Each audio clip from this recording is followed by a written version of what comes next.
Now, through the miracles of modern technology, zany worldwide banner featuring Tom, Michelle, and Jim in an on-topic, off-topic free-for-all. Welcome to the Gun Talk After Show.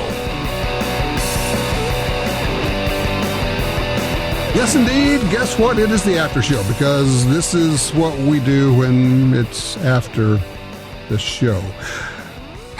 I like that explanation, guys. Funny how that works. Spot on. That's right, boy. I tell you what, they don't call me the best radio guy in business for nothing. I tell you. They just don't call. Oh, they still call me anything. Oh, okay. Says, what do you think of me? Actually, I don't. Oh, okay. Rats. Man, that's bad. Sweet. Rats. Oh, man. So, what'd you guys do this week? Oh, a little bit of... Listen to the dead silence. Actually, we did a little bit of shooting with my nephew, who was here in town with us. He's from out of state, who's never had an opportunity to have rifles or shotguns in his hands. So that was exciting. We got some great pictures. How old? And he's 9. And sweet.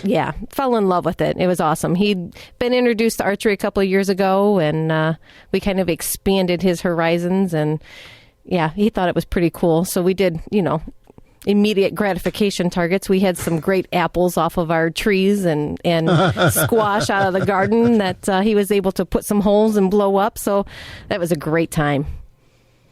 It's like the old style shooting galleries. The reason they were so much fun is you got that immediate feedback, reactive targets. That's right. Yep. Greatest time ever. Not something down, do that. And then if you just hide a little bit of tannerite in one of those apples, then shazam. Applesauce. We didn't do that to him. Scare him to death. He'd go be seeking, counseling for years. So.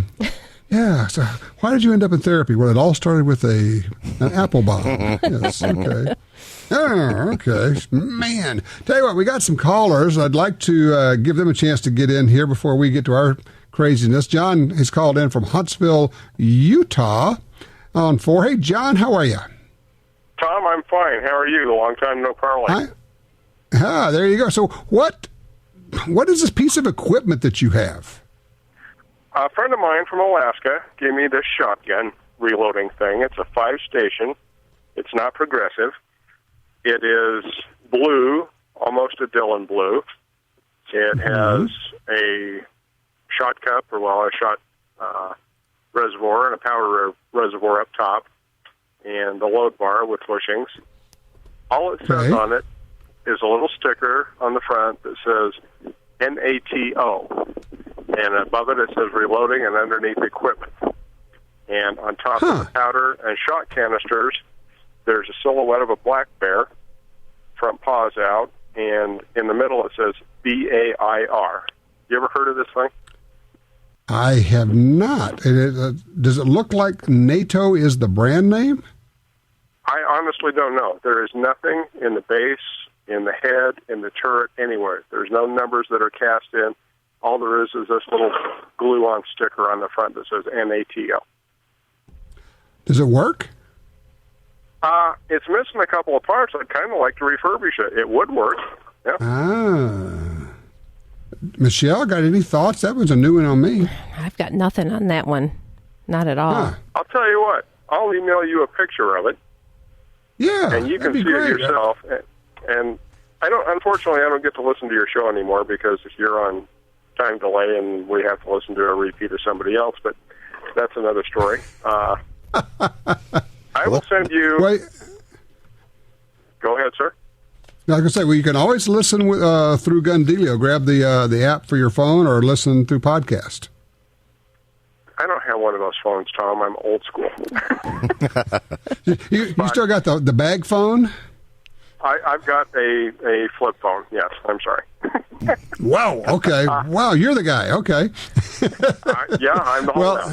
Last one. You're the holdout. All right. Well, if you got even a computer, you can listen to it. Okay. Send me a picture, email tom@guntalk.com, and we'll see if we can run down some info on it. I would like to know, there's a few odds and ends missing. I think it's probably got other bushings and stuff. I'd like to use it. It would be cool just to refurbish it. So heck yeah. I'll send you a picture, I know who to, and the thing is, I know who to send this to. We're going to send it to the folks at MEC, and over to J.B. Hodgdon at Hodgdon Powder. I mean, guys who've been in the reloading business forever, and if there's anybody that's going to know, those are the guys who are going to know it. I'm going to see if I can run it down for you. Okay, cool. I really appreciate it. Cool. All right, I'll look for that email. I appreciate that, John. Mikey is in Florence, Kentucky. Hey, Mikey, what are you looking for here? Hey, I'm going to be upgrading my concealed carry. I now carry a 1903 Colt, and I want to go with a Springfield XDS. And I was just trying to figure out what caliber. Oh, that's how we start bar fights. As you speak to me at the moment. Ideas. All right. The XDS is a great pistol. I would say I'm very familiar with three pistols in that category. The Springfield XDS, the Ruger LC9S, and the Smith & Wesson Shield. All are about the same size. All do about the same thing, and it becomes personal preference as to which one you like. As we talk today, there is an XDS on my belt. I'm wearing it as I do the show, a 9mm. Now, Ryan, my son and co-host of our TV shows, he often carries an XDS, but 45.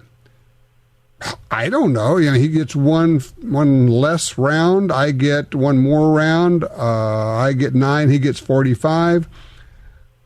I have about decided that for a lot of my shooting and pistols, I like the 9 for two reasons. One is that there doesn't seem to be much difference statistically in stopping power on bad guys. So I'd rather have more cartridges than fewer cartridges. And the other is the cost of the ammo is so significantly less with 9 than 45 for practice and such that I would just rather be able to shoot more with it. Michelle, the difference in price in 9 and 45s is substantial these days. It always depends on what kind of ammunition. And, of course, anytime that you're practicing, you want to use good quality ammo. But that's an excellent point to make. And even on the inexpensive side, you're still probably looking at $25, $30 for a box of 50 and 45 caliber, where you can still get 9mm for $15, $20 for a box of 50. Mm-hmm. Right. Yep, and then, exactly. And then, of course, that carries over on the hollow point side even more so. Yeah, exactly. I think you're on the right track, Mikey. The XDS, the Shield, or the LC9S, I would go to a store that has all of those and kind of try them in your hand and see which one. There's two things. One is if you like the looks of it. The other is if you like the feel of it. All of them are going to shoot very well. That's not going to be an issue. They all have really good triggers now, and they all shoot accurately. So it's just going to be a case of which one fits your hand the best and which one looks good to you. Yeah, I haven't tried the Shield yet. I've done the XDS, and I tried the Ruger. And most people I know, especially if they're carrying concealed, don't shoot at 25 yards, but that's where I judge. I didn't like the way the Ruger pattern was. It just that's what I'm saying. And that's it. I shoot a Ruger very well, but it's individual. That's why I always say, please try these guns, because if you get a chance to shoot them, that's always the best way to go. So if you can find a range that will rent you a shield, do that, and then you can make your call on it. But within those three, you're going to find a good one. But honestly, the caliber is completely personal preference. That's all it is. If you just say, I just want that big bullet, then go for it. Nothing wrong with that. Hey, Mikey, I appreciate it. Good luck with that search. Yeah, that's interesting. He had tried the XDS and he had tried the LC9. Didn't like the way the LC9 worked for him. So the next person down the line is going to try the LC9S and go, wow, I love this thing. Shoots great for me. Right. And I think one of the other things to take in consideration there when you're looking specifically for a concealed carry gun is obviously the way that it shoots has to feel good in your hand, but the way that you're going to carry and how heavy everything's going to end up being with the ammunition and magazines. Where you're going to carry. Yeah, I mean, that's an important consideration. And so, yeah, it's got to feel good, especially when you have it in your hands and you're shooting, but when you carry it, it's got to feel good too. So there's so many spectrums to take a look at when you're picking out a gun. It's so hard. Well, I wonder, I'm going to have to get out my scale and I want to compare the weight difference between, say, 15 rounds of 9 and 15 rounds of 45. It doesn't sound like much, but it can start to add up after a while. I don't know. It might be an issue. We're pretty geeky. Who knows? We're pretty geeky when you're weighing your loaded gun. That's pretty geeky. And I'm going to do it in grams. So there. I don't know what a gram is, but I'm going to do it that way. So I just know there's a bunch of them. There's Billy, and then there's all the rest. No, that's okay. That's a whole different. Crackers right. and graham crackers. There you go. Okay, line 1. Barry's with us out of Carson City, Nevada. Hey, Barry, thanks for your patience and putting up with the silliness we do around here. How are you? Fine, Tom. Thanks for taking my call. Excuse me. I like listening to you. Oh, good deal. How can we help? I'm looking for a scope, maybe a universal type scope I could use on maybe a 223 AR and a 223 bolt action, but I don't want it too big, but I want it effective enough for the bullet, maybe a little effective than what the bullet is effective for. Then that way I know I've got enough to hit my target, or at least have a good chance of hitting it. Okay, so you want one that's powerful enough, has enough magnification to hit out to, you figure 300 yards is about as far as you'll be shooting? Well, I mean, I don't really want to shoot no further than that with a 223, but if I had to, I'd have to. But sure. Usually at 300 yards, that's usually a long enough shot for a 223, because I've tried longer and the wind and everything's got a pretty good effect on it. Now, are you shooting prairie dogs? What are you, coyotes? What are we talking about here? Squirrels, rabbits, okay. Small critters. Right. Just having fun. All right. Now, here, the other question is, and this is going to sound a little bit weird, what's the closest distance? Because if you got an AR, for people who use them like up close and for personal protection, the closest distance might be 3 feet. Would you be using this for self-defense, or is this strictly going to be an outside hunting type rig? Well, I hope I don't have to use it for self-defense, but I do shoot a lot of my targets, probably most of them 100 yards, because at least it feels good to hit something. Yeah, always does. That's much better. I'm thinking it probably a 3 to 9, 4 to 12. Michelle, what do you think? That's exactly what I would suggest too. Either 3 to 9 or 4 to 12. I mean, not to be repetitive, but that's really the middle of the road, not being too much and giving you enough for the close stuff. Yeah, because either 3 power or 12 power. I used to have power. an old Weaver that worked pretty good, but I don't have it anymore. Oh, man, the old Weavers were really good. The new ones, of course, they're not made in America anymore, but I'm not sure. I guess, what it comes down to is how much you're willing to spend, because the more you spend, the better you get. What's your budget? Well, I don't know, maybe about $600-700, because, if your life depended on it, sometimes, what's your life worth? Well, then you're golden, because for $600 and $700, we're into the Lexuses. Icons. Yeah, I mean, we're talking. You're edging up into Swarovski land, aren't you, Michelle? You can be, depending on what model and variation you get. Yeah. Right, but you could get all the good loopholes and a lot of the Trigicons at that level, and then we're talking about some really good glass.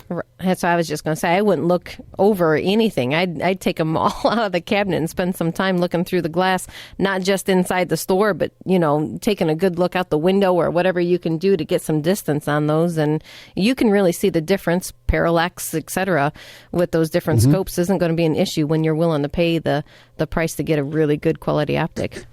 And you can pay between $300 and $600 is the ultimate sweet spot where you're getting a lot of quality. Now, you could spend more than that and get, these high-end long-range scopes, but for what you're talking about, I don't think you need that. I think you're right where you need to be. I also want to applaud you for being realistic about it, instead of saying, you didn't tell me, well, I can spend $125, at which point we're going, oh, man, we're going to have trouble with this one. But at that level, you can get a good quality scope that'll last you a lifetime. Yeah. Do they have the bullet drop compensator on them? Yes, a lot of them will, and that's, it's a good question. One of the things you may want to look at is find a model that has a BDC on there. In fact, a lot of them come set up. You can buy it set up for the 223, can't you, Michelle? Yes, you can. They make some specifically for that. Leupold has some really nice optics, and it has the, rangefinder and everything right on there, so you can just calculate out and use your different ballistic drops, and they're great scopes. They really are. In fact, somewhere in there you can get, what's a rangefinder? I mean, you can get one of these electronic rangefinders for $100 now, something like that. Mm-hmm. So I would try to get a rangefinder as part of the deal, because when you got a laser rangefinder and a bullet drop compensator, man, that's just like money. It's a sure hit. Almost. Well, that's true. The bad part is it starts to reduce your excuses you can throw out there. So, Barry, you got to know that, once you start getting this stuff, you got to perform, because a lot of your alibis are going away. Yeah, well, I used to do pretty good until I got a little older. And my eyesight, I thought I was doing good, but the bullet was hitting somewhere else. Yeah, I resemble that remark. I understand exactly. Yeah, you're not alone, Barry. No kidding. Barry, thanks for that call. I think you're going to be fine. Leupold, Trigicon, something in that line, in that 400 to 600 ballpark. Get you a 3 to 9, a 4 to 12. You're going to be golden. That's going to work. All right, let's take a quick break, and then we got some things we need to talk about. We'll be right back with the Gun Talk After Show.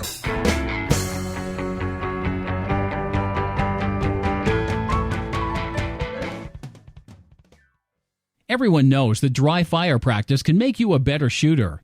Make it count with the Score Time Laser Trainer Target from LaserLight. Use your own gun with LaserLight Laser or the LaserLight Trigger Time Laser Pistol to get great practice and have fun doing it. It's like an electronic dartboard target for your gun, with scoring, timer, and shot display. To see more, go to laserlight.com. That's laser, LYTE.com.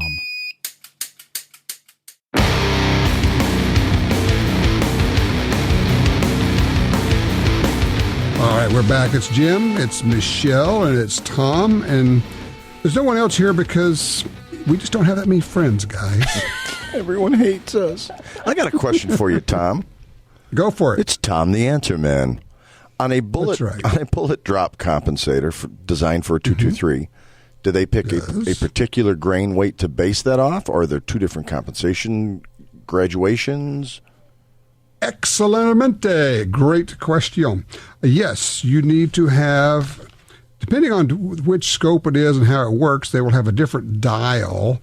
And you say this is for a 55 grain or this is for a different grain bullet, so that it matches the trajectory of that bullet. Excellent question. I'm going to quit while I'm ahead then.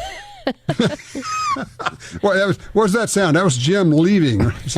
Gotta go. He's gone. Gotta go. I'm sorry, I'm done. Okay, got one in. There you go. Quota.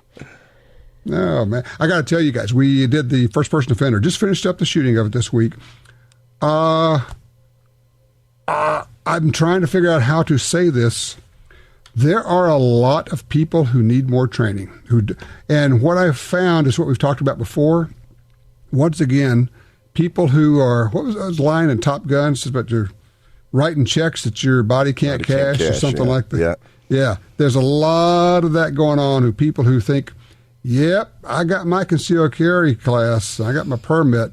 I am golden, man. I am ready to go. And you throw them into these scenarios. Deer in headlights doesn't even get close to it. It's just kind of like, whoa. It was something. Now, I got to tell you about one little scenario. And some guys did great. And I actually had a couple of ladies that did wonderfully, too. Well, we had one guy, and a lot of, and they come in and they know that we're doing simunitions and they got all the protective gear on and they know there's got to be an attack, right? I mean, they know that's happening. So it's not like you can say, just relax. Well, that's not happening. So we got this restaurant/bar scene set up, and we're in a restaurant/bar. And we got a lot of people moving around a pool table. And this guy, I'm not going to tell you who he is. He's like jerking, his head's whipping around, looking. He's like almost going for his gun. So we had the waitress walk up to him, and she's talking to him, and you're getting from him, and he's looking around, It's like he won't engage, right? Because he's already mentally in a gunfight. Right. So we let that first scenario play out, and we got into the gunfight and the whole deal. So second time through, we go take him out to the range, and we come back. And I'm thinking, what are we going to do to break him out of that? I said, I got it. So when our waitress role player comes up, and she's asking about this and that, and just as our guys who are going to get into the fight start really raising their voices, one of the styrofoam cups, the empty ones that we had before, is full of ice cold water. And she dumps it on his neck right in the middle of this thing. Nice. And he just completely unplugged from the whole scenario. His head swooped around. He's trying to figure out what's going on. And at this point, a gunfight breaks out in the middle of this thing. And now we talk about the OODA loop. He's got to reorient himself to what's going on, find a decision, and get himself into action. And it's that reaction time. So I was thinking, what could we do to break this guy up so he's not already halfway through the reaction time? We'll just pull him out. So that worked great. That was fun. Wow, that's neat. That's cool. Michelle, you'll like this. The other thing we did several times to suck somebody into a situation where you might normally not involve yourself, two people are fighting or that kind of a deal. We just put a woman into the scenario. Oh, sure. And have her get knocked down or have her get shot or something. And man, people just rush right in. And then we set one up right after that happened. Second time, the only problem was the woman was the bad guy. And she turned around and just shot him up. Yeah, you never know. Yeah, buddy, you might want to take a look at that and figure it out before you go rushing into the middle of that thing. That kind of touches on a topic I wanted to bring up in the after show. I was thinking about it the past couple of days. Been doing a little bit of social networking kind of stuff, observation more so than participation. And I've noticed a lot of guys, especially in the gun forums, and it's mostly guys, and there's some women too, that are giving their best gritty stare and tactical stance and in their profile pictures. There's thousands of them. And it's like, really? I'm kind of looking for, not that I'm against any of that stuff, because I think training's great and everything else.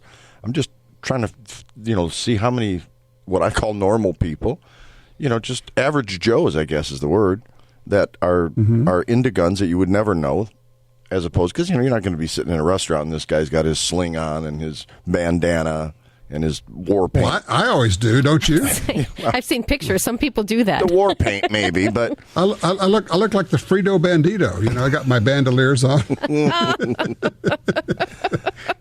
and I think sometimes that image is cast to the people that are either anti-gun or neutral gun, and those are the people they see. And so we have to make a much better presentation and awareness of just the average Joes and Josephines. That because there's got to be way more of us than the other our fellow gun folks.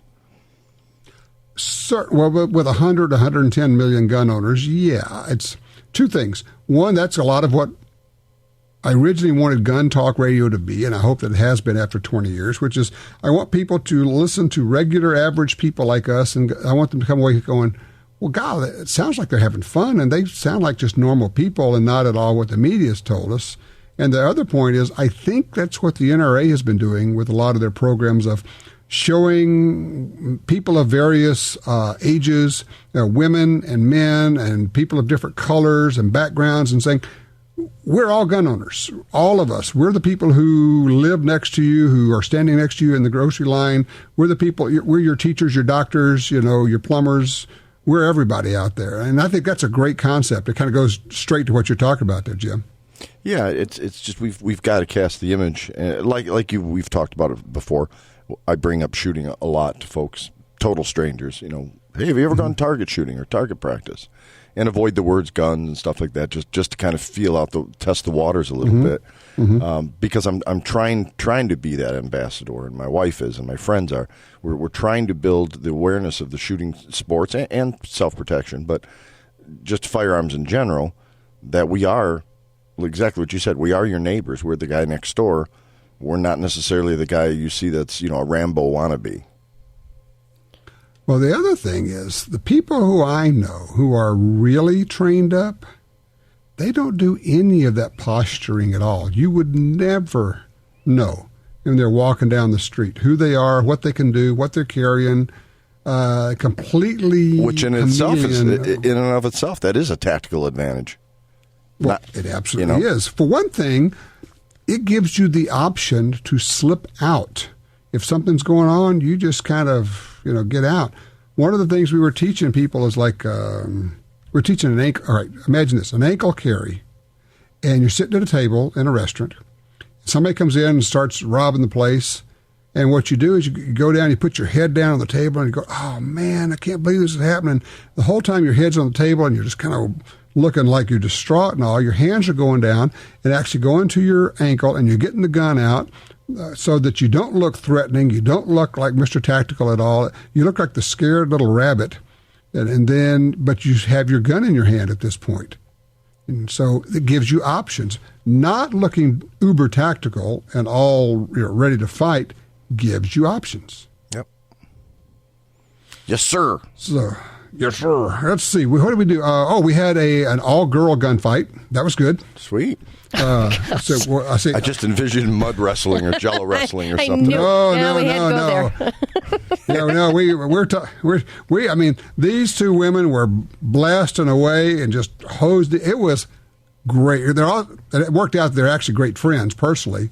That was the one where the first time through we had the guy shoot supposedly his significant other in domestic violence thing, but the second time it was the woman who shot her husband or friend, and our female or woman role players got to figure out what's going on, and then all of a sudden we got two women in a gunfight. It was pretty terrific because, let me tell you what, they're serious about it. They got really into it. Yeah, we also, I'm trying to think, it's just like every one of these we learned something from. It's for those who don't know what we're talking about, it's the First Person Defender series. It's on YouTube. Just put in First Person Defender when you go there. We put people into regular situations like attacks. We had ATM robbery. It was very cool. Neat. I want to see the hotel room episode. Hotel room was good. The push-in, we kind of recreated the Lynn Russell CNN anchor deal. That one got almost too real because, people went down on the ground hard, fell on a coffee table, and we had bruises and everything else. In fact, my wife asked me the other day, what's that bruise in your arm? I don't know. But then again, I've been doing role-playing for several days here, and I've been getting shot and falling on things. And so who knows, what kind of bruises and marks we've got all over us. So I don't know. It'll go away. Don't worry about it. What's that line? Chicks dig scars. It's okay. Gives you character, man. There you go. I've been through so many gunfights, I couldn't even tell you which one that's from. Here, hold my bandolier. Excuse me. Nobody touches my bandolier. Oh, goodness. But it was fun. It was, it's long, hard days. We leave the hotel like at 6 in the morning and go out and work it all day. But it's fun. You're just beats digging you're learning ditches. something every time. Well, yeah, that's true. And the people taking part of that have to be so emotionally drained at the end of that. The first scenario is bad enough, and then you go back with some training, and like you say, you change it up a little bit, and then you've got a little bit of different motivation, but still the adrenaline that's pumping the whole time. Something's going to happen. Right. It's the anticipation. And the other aspect, you've got, this is taking place in Louisiana. It's hot, it's muggy, and they're all suited up. So that comes into play. That's got to drive you nuts. So you got this full face helmet on, and we tell them, if it steams up, you still can't take your mask off. If it fogs up, that's just what it is. Mm-hmm. And so what happens is their heart rate gets elevated, their breathing gets faster, even before the scenario starts, because you kind of got this mildly claustrophobic thing going on. And that's actually very good for the scenario because it kind of recreates what might happen to you, really. Well, and definitely changes your focus level. You're already on high alert because you're coming into the simulation. But focus-wise, wow, you really have to work through a lot of elements. And, what better training? I might buy one of those helmets just to go to restaurants and sit down and eat with them on. To fish it up underneath. You can meet the most interesting law enforcement officers that way. Like, yes, I will have your salad. And then everybody who comes up to wait on you, you call them Luke. Luke, I'll have the salad. Are you my father? I knew. I was glad you're on the same page as me, going in the same direction, because that's what I'm focusing. I'm with you all the way. I don't know where we're going, but I'll go off that cliff with you. I'll have the chunky blue cheese. Okay. Sorry. Oh, my goodness. So let's see. We used some revolvers. It was great. We handed a revolver to a guy who, I think he said he'd shot a revolver once in his life. I said, okay, then you get a revolver.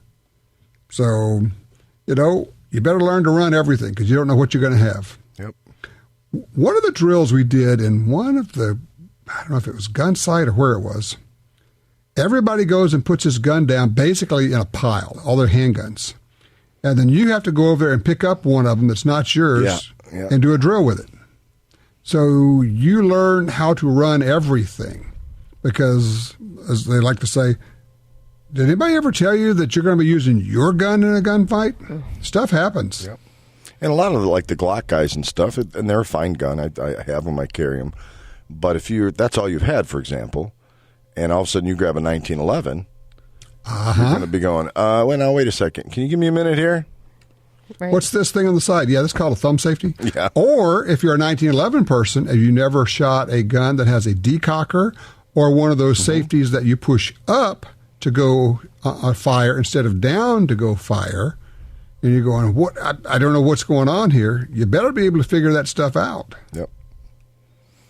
It's kind of like these guys on the train in France. They tackle this guy's got an AK, and I always ask people, well, do you know how to run an AK? I mean, it's not hard. There's not much to it, but you at least ought to have done it so you know how to rock a magazine in and where the safety is and how to operate it. Mm-hmm.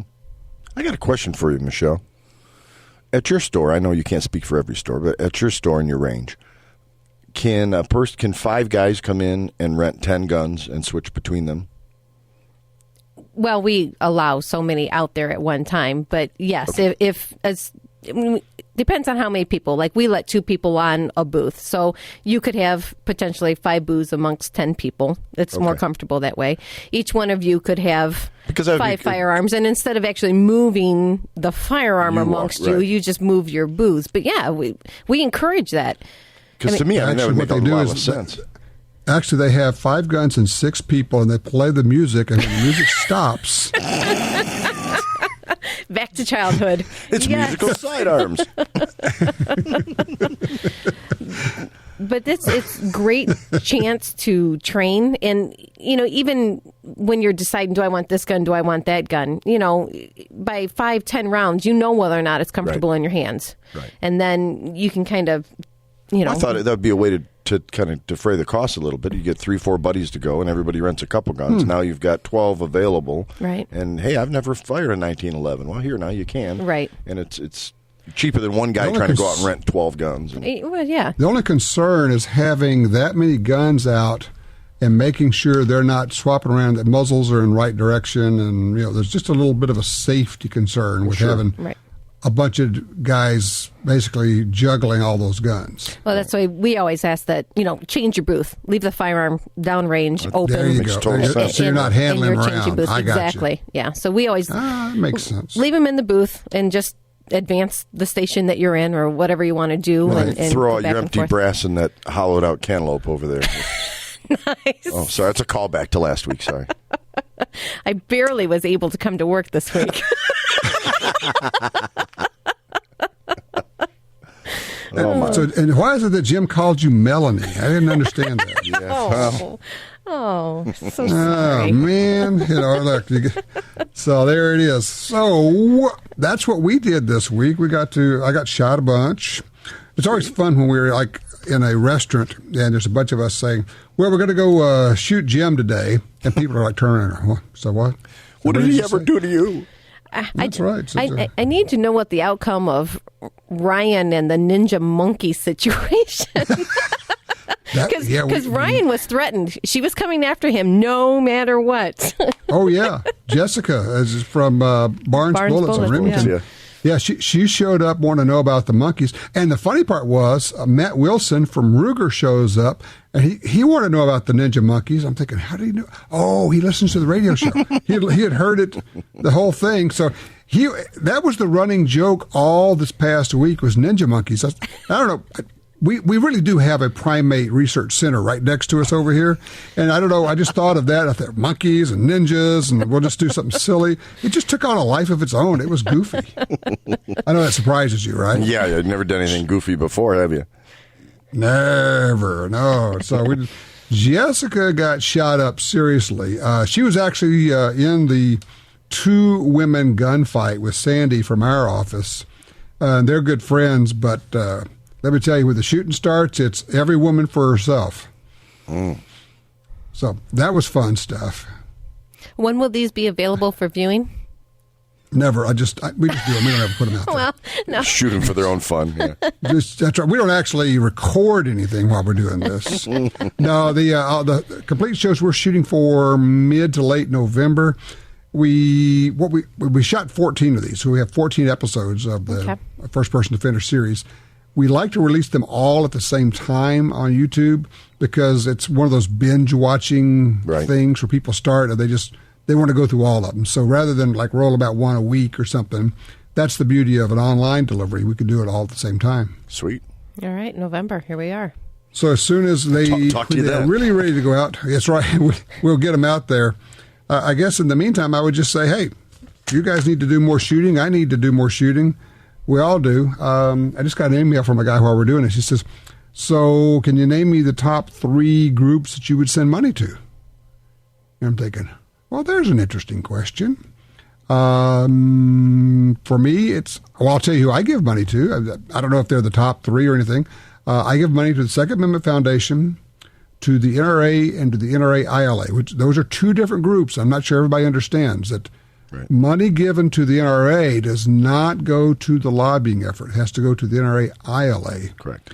And I just got another guy say, well, what about this National Association of Gun Rights? I go, no. How many times do I have to say no? He's sending out stuff again about UN and scaring people into giving money. So, no. That's the only group I say no to. If you want to pick somebody else that I'm not donating to, that's fine. Jim's Pro Gun Foundation. That's right. Are you in? That's right. I'm in. If you send me the money, I will think good thoughts for you. So what? Say what? So, there's some other good groups out there. Well, and the other thing is, I guess as I always do, hasten to add, I also became a life member of the Louisiana Shooting Association. You should support your state group. That's something I can work on this week. Yeah. Your state group is cheap. The dues are usually like nothing. I think it was like $200 for a life membership in this group. So you go, okay. That way I don't have to remember to renew. $200 on a life deal. What kind of package deal can I get on a couple? Yeah, no kid. You know what? I think you should belong to the Louisiana group even though you don't live here. Okay. So there you go. There you go. If it's guns, you can come down and visit us, and you could have gumbo. All right. Guns and gumbo. Tough That's sell our new show. there. Yeah, really. Since you've been down there, you know. Oh, yeah. So there you go. Well, that's okay. We send you guys some chow now and then, so you get to sample some of our good stuff. I like the turducken. You changed our life with that. Turducken. Between turducken and gumbo, it's good stuff. It's not just for Christmas anymore. That's right. So there you go.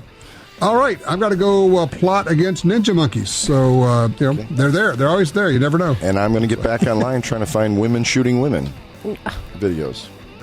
Wait, what? They're not out yet. Never mind. Michelle, you're over there smacky pouring, okay? I will take care of that. All right, consider it done. There you go. Super.